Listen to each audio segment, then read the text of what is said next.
আজকে যে ডক্টর ইউনূসের যে সরকার এসেছে, এটা কি কোনো দলের মাধ্যমে এসেছে? উনি তো নিজেও জানতেন না যে উনি তো জেলে যাওয়ার জন্য প্রস্তুত ছিলেন। হাসিনা যেভাবে বিচার করছিল তাতে আর একটা দুটো ডেট পড়লে ওনার কারাগার হয়ে যেত। অথচ তিনি আজকে কোথায় দেশের সর্বোচ্চ ব্যক্তিত্বে পরিণত হয়ে গেছে। এনেছে কারা? বলা হচ্ছে কিছু তরুণ ছেলেমেলে, তাই না? তাদের নাম দিয়েছে সমন্বয়ক। এখন তাদের মধ্যে লেখছে মারামারি। শাহাবু নাশাফ ইবাদাতিল্লাহ, 7 শ্রেণীর লোক আল্লাহর ছায়া তলে ছায়া পাবে কিয়ামতের দিন। তার মধ্যে দ্বিতীয় শ্রেণী হচ্ছে যুবক, যারা তাদের যৌবনকালটা আল্লাহর ইবাদতে ব্যয় করেছে। যৌবনকে আল্লাহ রসুল কত বেশি স্নেহ করেছেন, ভালোবেসেছেন। সাহাবীদেরকে তিনি নিজের বাহনের পেছনে বসিয়ে নিয়ে যেতেন।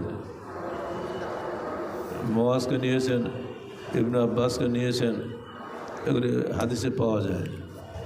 নিজের বাহনে করে নিয়ে যাওয়া মানে তার আন্তরিকতা কত বেশি ছিল যুবকদের দিকে, এটা তার প্রমাণ পাওয়া যায়। আমরাও যুবসংঘ শুরু করেছিলাম আমাদের যৌবনকালে, যখন আমরা উপলব্ধি করতাম যে আহলে হাদিসের এই আন্দোলন যুবশক্তিকে বাদ দিয়ে এগিয়ে যাচ্ছে, এটা ভুল করছেন। আমরা হাজারবার বোঝাতে চেষ্টা করে ব্যর্থ হয়েছি, কিন্তু লক্ষ্যচ্যুত হয় নাই। আর সেখানে বদনামটা আমাকে দেওয়া হচ্ছে আজ পর্যন্ত। ওমল্লাজিকাদের সাক্কাল জামিয়া, উনি জমিয়াটাকে বিভক্ত করে দিয়েছেন। আমি আদৌ বিভক্ত করে নাই, বরং আরও জোরদার করেছি। যদি সেদিন যুবশক্তি না থাকতো, আজকে আমরা যারা বার্ধক্যে জরাজীর্ণ হয়ে গেছি, আমাদের কোনো পাত্তাই থাকতো না। এর স্বাভাবিক যে ইব্রাহিমের মতো পিতা এবং ইসমাইলের মতো যুবক যদি না থাকে, সমাজ গড়ে না। বিগত যুগে ইব্রাহিমের সমাজে তিনি একাই ছিলেন, পরে তার দোয়াক্রমে আল্লাহর পক্ষ থেকে ইসমাইল সন্তান হিসাবে এলেন। 2 বাপ বেটার চেষ্টাতেই তৎকালীন ইরাকি সমাজ গড়ে উঠেছিল। আমরা আজকে তাদের প্রতি উত্তরসূরি। আমাদের উচিত হবে সবসময় যৌবনকে আল্লাহর পথে ব্যয় করা। এই যৌবন যারা অন্যায় পথে ব্যয় করছে, তারা নিজেরা ক্ষতি নিজেরা ডেকে আনছে। তারা বুঝতেই পারছে না যৌবন বেশি থাকবে না। এটা যেমন ছায়া চলছে দুপুরবেলা, এখন ওপরে সামনে দিয়েছি আমরা ঠান্ডা করার জন্য, কিন্তু যখনই বিকাল নেমে আসবে আর কিন্তু সামনে লাগবে না, এমনিতেই ঠান্ডা হয়ে যাবে। তো যখন আমাদের জীবনে তারুণ্য কাল পেরিয়ে বার্ধক্য বা প্রৌঢ়ত্ব এসে যাবে, তখন আমাদের মধ্যে দুর্বলতা এমনি এসে যাবেই। এটা আসাটা স্বাভাবিক। যুবশক্তিকে আমরা স্বাগত জানাচ্ছি আহলে হাদিস আন্দোলনের পক্ষে তাদের যৌবনকে ব্যয় করার জন্য। যুবসংঘের ছেলেরা যদি এটা ভালো করে উপলব্ধি করে, তাহলে তাদের দ্বারা এই সমাজ পরিবর্তন হবে। একটি কথা মনে করিয়ে দিচ্ছি মাত্র, আজকে যে ডক্টর ইউনূসের যে সরকার এসেছে, এটা কি কোনো দলের মাধ্যমে এসেছে? উনি তো নিজেও জানতেন না যে উনি তো জেলে যাওয়ার জন্য প্রস্তুত ছিলেন। হাসিনা যেভাবে বিচার করছিল তাতে আর একটা দুটো ডেট পড়লে ওনার কারাগার হয়ে যেত। অথচ তিনি আজকে কোথায় দেশের সর্বোচ্চ ব্যক্তিত্বে পরিণত হয়ে গেছে। এনেছে কারা? বলা হচ্ছে কিছু তরুণ ছেলেমেলে, তাই না? তাদের নাম দিয়েছে সমন্বয়ক। এখন তাদের মধ্যে লেখছে মারামারি। কারণ সমন্বয়কদের তারুণ্য ছিল, কিন্তু তারুণ্যকে কন্ট্রোল করার জন্য যে বিষয়টা দরকার, এটা ছিল না। তাদের কোনো নেতা ছিল না। সমন্বয়ক সবাই নেতা, কিন্তু এই নেতাগুলি কনসাইজ করে একটা আনুগত্যের অধীনে বাঁধতে গেলে যেটা প্রয়োজন ছিল, সেটা তাদের সামনে ছিল না। ফলে এখন তারা ব্যর্থতার মধ্যে পড়ে গেছে। ইতিমধ্যে কয়েকজন নিহত হয়েছে। আমাদের জন্য সেটা না হয়, সেজন্য আপনাদের সুযোগ আছে। আমাদের এখানে নেতৃত্ব নির্বাচিত হয় না, বরং সিলেক্টেড হয়, ইলেকশন হয় না। সিলেকশন করেন কে? যিনি যুবসংঘের ইতিপূর্বে যিনি সভাপতি ছিলেন, তিনি বাছাই করে কয়েকজনের নাম বলেন, আমির জামাত সেখান থেকে একজনকে সিলেকশন দেন। এই যে পরামর্শ ভিত্তিক সিলেকশনের সিস্টেম, এটা হলো মূলত ইমারত ও খেলাফতের সিস্টেম। এই সিস্টেম আছে বলে আমাদের যুবকদের বিভক্তি হয় না। যারা বিভক্তি হয়ে চলে গেছে তার আনন্দের মধ্যে নেই, সবসময় বেদনার মধ্যেই আছে, লাভ করতে পারছে না কিছুই। এখানে খুব এ ঘটনা খুব কমই ঘটে।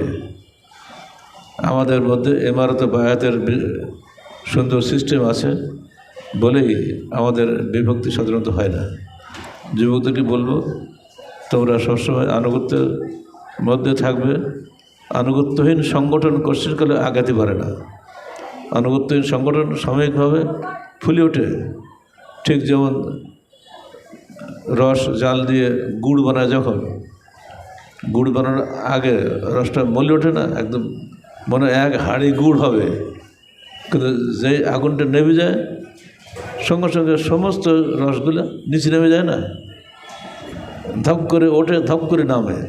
এটার নাম যৌবন। কিন্তু এটাকে ধরে রাখার জন্য প্রয়োজন একজন ভালো, যারা জ্বালায় আর কি, রস হাতে হয়ে থাকে না গুড় বানানোর জন্য, ওকে কী বলে, ওর নাম কি, বরাতি। যাই হোক, এই বরাতির একজন, কিন্তু বরাতি যদি দুজন হয় তাহলে গুড় শেষ। এই একজন হলো আমির, আর যুব সংঘের সভাপতি ওই আমিরের স্থানে। উনি যুব সংঘের আমির, আমরা হয়তো বয়স্কদের আমির। যুব সংঘের আমিরও এই মুরব্বীদের আমিরের আনুগত্যশীল। এর মাধ্যমে কিন্তু আমাদের সুন্দর একটা আনুগত্যশীল যুব সংঘ গড়ে উঠেছে আমাদের মধ্যে। ফলে বর্তমান যুগে যেটা আমরা দেখছি, অভ্যুত্থান পরবর্তী যে সরকার, এটা যেমন একদিক দিয়ে কিছু সংখ্যক তারুণ্যের উচ্ছ্বাস, এখন উচ্ছ্বাস আর ধরে রাখতে পারছে না, তারা নিজেরা একটা দল বানানোর চেষ্টা করছে। তার মধ্যে ওরা মেলা দল, ও বলে আমাকে করো, বলে আমাকে করো, শুরু হয়ে গেছে খেলা। কিন্তু এইটা আমাদের মধ্যে হয় না, কারণ আমাদের যুব সংঘ ছেলে দেখে আমাদের কেন্দ্রীয় সভাপতি কী বলে। তার একটা মন্দির সুরা আছে, তিনি সেখানে পরামর্শ নেন, নেওয়ার পরে সিদ্ধান্ত নেন। এবার সেটা নিয়ে একটা দুটো নাম দিয়ে আমির জামাতের কাছে যান, স্যার আমরা এটা ঠিক করেছি, আপনি কী বলেন। আমি তার মধ্যে থেকে একজনকে বাছাই করে দিয়ে দিই। এই যে সুন্দর সিস্টেম, ইমারত বায়াতের বরকত আছে এখানে বলেই আমাদের যুব সংঘের মধ্যে কোনো বিভক্তি হয় না। কথা বলছেন? এটা কি আপনারা ধরে রাখতে পারবেন? ঠিক তো? হয়তো দেখা যায় অনেক সময় আপনার চাইতে আপনার যুব সংঘের সভাপতি অনেক দিক দিয়ে দুর্বল। এটা বাস্তব, কোনো মানুষ সব দিক দিয়ে সফল হয় না। আল্লাহ এক এক মেধা দিয়ে দুনিয়ায় পাঠিয়েছেন, সবার মধ্যে সমন্বয় করে একটা সিদ্ধান্ত আসতে হয়, তাই না? এতক্ষণ ধরে আমরা মজলিস শুরা মিটিং করলাম যে আমরা আজকে ইজতেমায় কী কী প্রস্তাব করব জনগণের সামনে, সবাইকে পড়ে শোনানো হলো, এখন সেটা সাব্যস্ত হলে ফাইনাল হলো। এখন ওটা হয়তো জমার পরে পড়ানো হবে। এই যে সিস্টেমটা আমাদের আছে, ইচ্ছে হলে আমি একাই ঘরে বসে করতে পারতাম না, তা এখন করে নেই। করার পরে সুরায় দেওয়া হয়েছে, সুরায় সমর্থন পাওয়া গেছে, এরপরে এখন ওটা সিদ্ধান্ত করে আসতেছে। এই যে সুন্দর পরামর্শভিত্তিক সংগঠন ব্যবস্থা, এটা তোমরা ধরে রেখো, এটা যেন ভুল না হয়। যুব সংঘের এই আনুগত্যশীল সংগঠন আগামী দিনে, আজকে যুব সংঘ সহজে আগামী দিনে হয়তো আন্দোলন আমির হতে তো পারে, তাই না? অতএব তোমরা প্রত্যেকের মধ্যেই, তোমাদের প্রত্যেকের মধ্যে আমির লুকিয়ে আছে, কিন্তু প্রত্যেকে আমির নও, কিন্তু প্রত্যেকের মধ্যে আমির লুকিয়ে আছে। কে যে হবে আল্লাহ ভালো জানে। এই জন্য তোমাদেরকে আমি স্বাগত জানাচ্ছি। তাহলে যুব সংঘের এই সমাবেশ মূলত একটু ইমারত বায়াতের সংগঠন, মূলত আনুগত্য এবং নেতৃত্বের গঠনের একটা সুন্দর একটা স্টেজ। এটা এই স্টেজটা যুবকদের স্টেজ।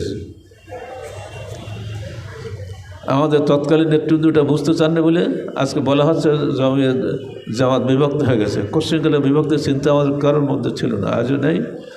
আমাদের আন্দোলন যেন বিভক্ত না হয়, তোমাদের কারণে যেন আমরা জাতিকে বিভক্ত না করি।